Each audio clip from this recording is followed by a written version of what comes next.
Pada sore hari ini kita akan belajar tentang keutamaan berdoa. Ya, keutamaan berdoa. Doa ini artinya adalah memanggil. Da'a yad'u. Artinya memanggil. Tetapi yang dipanggil siapa? Yang dipanggil adalah Allah Subhanahu wa taala. Di mana Allah mewahyukan di dalam Al-Qur'an, "Ud'uni astajib lakum." Panggillah aku, maka aku jawab panggilanmu. Arti sebenarnya seperti itu ya. Panggillah aku, maka aku jawab panggilanmu. Tapi kita sering menerjemahkannya, berdoalah kepadaku, maka aku kabulkan doamu. Nah, ini banyak orang yang berdoa tapi enggak manggil Allah. Orang berdoa tapi enggak manggil Allah. Hanya membaca kalimat-kalimat yang baik, membaca kalimat-kalimat permohonan, tetapi gak pernah manggil Allah, sehingga hukumnya hanya sampai pada taraf membaca kalimat yang baik, atau mengucapkan kalimat yang baik, atau berbicara yang baik, dapat pahala. Ya, pahalanya pasti dapat, karena orang yang berbicara yang baik, setiap kalimat yang baik itu hasanah, itu adalah kebaikan. Tetapi kalau mau dijawab sama Allah Subhanahu wa taala, ya celuan gitu ya, panggilan. Panggillah Allah Ta'ala. Lah manggilnya pakai apa? Manggilnya enggak pakai mulut, manggilnya enggak pakai bahasa, manggilnya pakai hati. Ya, manggilnya pakai hati. Itu yang nomor 1. Nah, kalau hatinya sudah manggil, pengen cepet, ya pengen cepet, maka manggilnya niru Allah Subhanahu wa taala seperti dalam surat Al-Fatihah itu. Bagaimana Allah sudah mengajarkan cara berdoa kepada Allah Subhanahu wa taala, dan berbagai macam doa yang diajarkan oleh Allah dalam Al-Qur'an lewat lisan para nabi dan rasul, serta lisan orang-orang yang soleh, ya, lisan orang-orang yang soleh. Artinya kalau pengen cepet jawabannya itu terwujud, ya kita tiru doa-doa para nabi, para rasul, khususnya doa-doa Nabi Muhammad sallallahu alaihi wasallam. Artinya hatinya manggil, lisannya ngucap. Hatinya manggil, lisannya ngucap. Nah, sayangnya itu seringkali orang enggak manggil Allah untuk minta tolong, tapi justru mengeluhkan Allah. Duh Gusti, urip kok kaya ngene. Duh Gusti, urip kok kaya ngene. Sebetulnya sudah benar itu. Kalimat depannya udah betul, hatinya teriak, "Duh Gusti." Tapi kok lanjutannya urip kok kaya ngene. Hidup kok seperti ini, ngeluh. Ya, mengeluh pada Allah Subhanahu wa taala, yang dikeluhkan adalah Allah. Karena semua proses kehidupan ini bagian daripada ujian yang diberikan Allah Subhanahu wa taala. Nah, seharusnya bagaimana? Seharusnya ya manggil, "Duh Gusti, tulung." Nah, gitu bagus. Ya Allah, tolong. Ya Allah, bantu saya. Ihdinas siratal mustaqim. Ya, bimbing saya untuk menempuh jalan yang lurus. Nah, itu namanya manggil Allah Subhanahu wa taala. Karena itu seorang mukmin tidak akan pernah berhenti manggil Allah. Jadi mukmin yang sejati itu hatinya tiap detik manggil Allah. Tiap detik hatinya manggil Allah, enggak putus.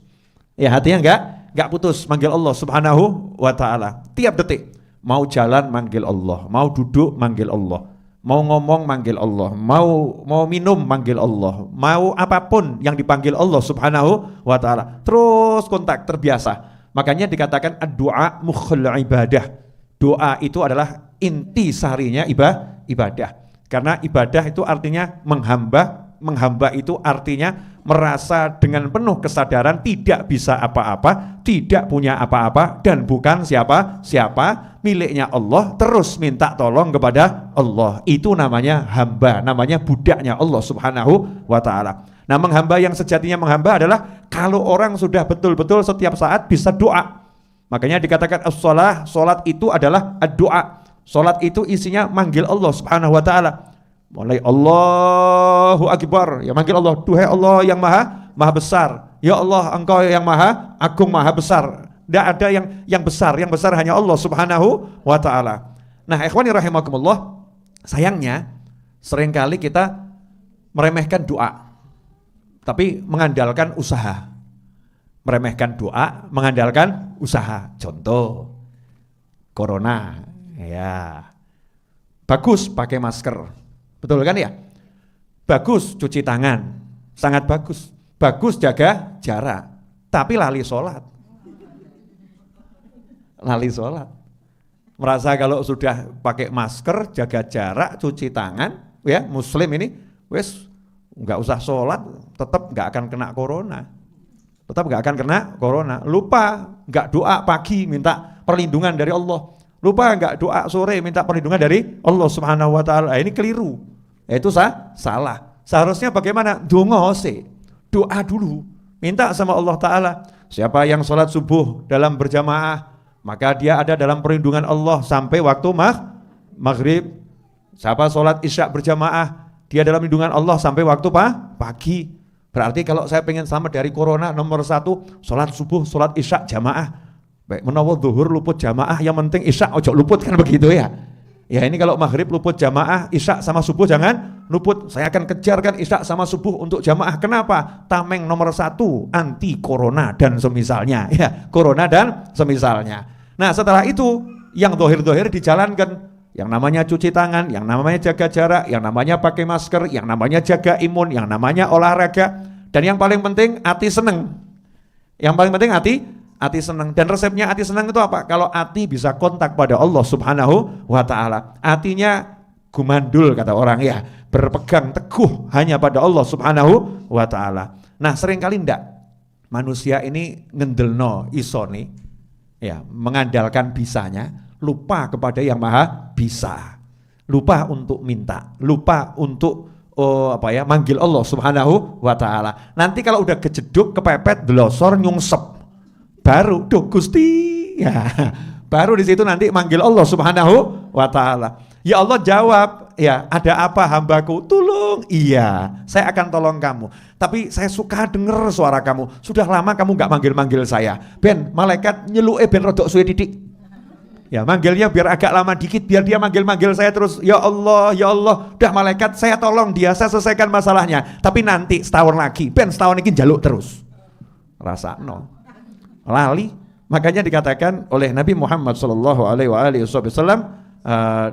dalam sebuah hadis, di situ Rasulullah SAW menyatakan, barang siapa itu yang berdoa kepada Allah, ini man sarahu an yastajiballahu lahu 'inda syada'id falyukthir minad du'a fir rakha, rawahu Tirmidzi wal Hakim min hadithi wa min hadits Salman wa qala fi kulli minhuma sahihul isnad. Ini katanya haditsnya sahih sanadnya ya, dari Abu Hurairah radhiyallahu anhu bahwasanya Rasulullah sallallahu alaihi wasallam bersabda, man sarrahu an yastajiballahu lahu 'inda syada'id, siapa yang pengen nanti kalau mengalami masalah-masalah berat dia manggil Allah langsung dijawab, artinya enggak ditunda-tunda jawabannya, dijawab iya tapi langsung beres gitu loh. Bukan iya seperti ada orang ngelamar anaknya orang ya, gimana lamarannya? Udah saya terima lamarannya tapi nikahnya 2 tahun lagi ya. Lu gak enak tuh ya, lamaran diterima tapi nikahnya 2 tahun lagi. Itu kira-kira nikmat atau tersiksa? Tersiksa dalam nikmat. Ya tersiksa dalam nikmat karena ditunda. Ini manggil Allah, ud'uni astajib lakum, panggil aku jawab. Nah ini orang-orang yang sudah biasa manggil Allah Subhanahu wa Ta'ala.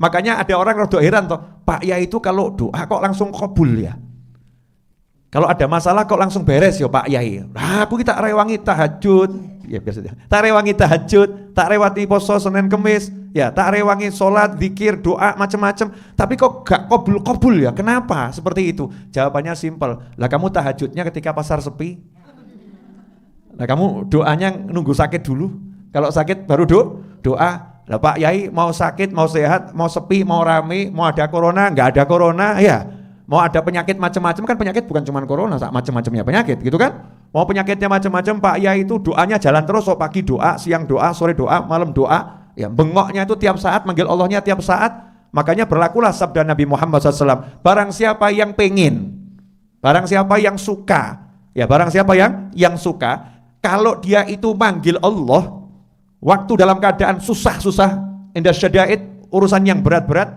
dijawab langsung oleh Allah Subhanahu wa Ta'ala. Fal yukthir, kata Nabi Muhammad SAW, fal yukthir minad du'a fir rakha, hendaknya dia itu banyak-banyak manggil Allah, banyak-banyak minta sama Allah ketika dalam keadaan lapang. Waktu duitnya banyak, manggil Allahumma ya Allah, moga-moga rezeki lancar terus, Masya Allah. Duitnya akeh. Uangnya banyak, dongane terus, moga-moga rezeki ngerocok terus ya Allah gitu.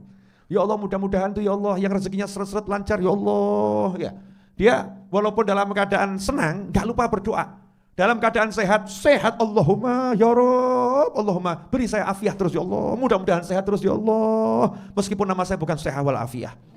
Nah, kalau Bu Seha wal Afiah itu kan namanya Seha wal Afiah, sehat wal Afiah terus, namanya nggak pernah sakit itu ya, namanya nggak pernah sakit ya, mudah-mudahan orangnya ya awet sehatnya, amin. Nah, jadi gitu, ya Allah moga-moga sehat itu. Dalam keadaan sehat, minta sama Allah sehat, jauhkan dari segala macam penyakit, yang sakit-sakit didoakan agar sehat. Dalam keadaan lapang, hobinya doa. Nah, orang-orang yang dalam keadaan lapang nih hobinya doa, kata Nabi Muhammad SAW, nanti kalau waktu dia mengalami yang ruwet-ruwet, mengalami yang susah-susah, begitu angkat tangan, langsung beres. Angkat tangan langsung beres. Contoh, orang pelit. Lah punya duit pelit, metune angel. Ya, keluarnya nih susah. Nah, nanti kalau dia mengalami bangkrut itu, mau bangkit lagi ya susah. Lah kenapa? Lah karena waktu kamu lapang abot kok. Tapi orang yang ketika lapang itu dia enteng, nanti ketika dia itu sempit, enteng dapatnya itu. Jalannya ada saja, nggak masuk akal, tapi selalu ada. Ikhwani rahimakumullah. Nah, itulah doa. Jadi orang kalau berdoa pada Allah Subhanahu wa taala artinya manggil Allah. Setiap yang manggil pasti dijawab. Nah, masalahnya jawabannya itu apa? Ya Allah, beri saya harta yang banyak. Iya. Nanti ya ngenteni putumu papat sih. Nah, setelah cucunya 4 sugih terus ngomong, iya ya dongoku kabul, tapi ngenteni putu papat. Setelah punya cucu 4 baru doanya terwujud. Nah, dijawab sama Allah dari waktu minta itu sudah dijawab. Nah, sekarang yang penting ini gimana caranya minta dijawab langsung wujud, kan begitu ya? Minta dijawab langsung wujud. Caranya gampang. Seperti yang diajarkan Nabi Muhammad sallallahu alaihi wasallam, "Man sarrahu an yastajiballahu lahu 'inda syada'id falyukthir minad du'a fir rakha." Siapa yang pengen kalau waktu dia itu dalam keadaan yang berat-berat manggil Allah dijawab, maka di waktu lapang hendaknya sering-sering banyak-banyak manggil Allah Subhanahu wa taala. Ikhwani rahimakumullah. Bahkan dikatakan oleh Rasulullah sallallahu alaihi wasallam, "Laisa syai'un akrama 'ala Allah minad du'a fir rakha." Tidak ada sesuatu yang lebih mulia dalam pandangan Allah Subhanahu wa taala dari seseorang yang berdoa di waktu lapang. Nah, ini kan kebiasaannya ibu-ibu tuh, kalau udah mumet baru doa tuh. Allahumma bujuku, Allahumma ya Rabb, bujuku ya Allah, bujuku ya. Waktu mumet manggil Allah Ta'ala, ya Allah, Allahumma bujuku ya Rabb, kapan dating ganteng, Masya Allah. Waktu ruwet baru manggil.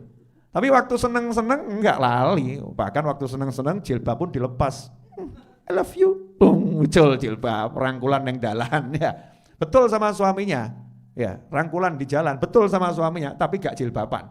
Allahnya dibuang, ya Allahnya dibuang, Allahnya enggak diinget, ya Allahnya enggak diinget. Nanti waktu mumet baru manggil Allah, Allahumma Gusti ya Allah, dijawab sama Allah. Allah senang, benar, Allah senang. Hambaku ada apa? Bojoku ya Allah, gak apa-apa rasa nose.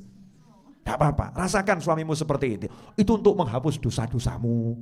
Ben dosamu entek, pangkatmu munggah, gak apa-apa. Setahun rasakno, nanti tahun kedua enteng insyaallah. Ibu-ibu mau seperti itu pemirsa dimanapun Anda berada? Kalau nggak pengen seperti itu, perbanyak doa, manggil Allah di waktu lapang.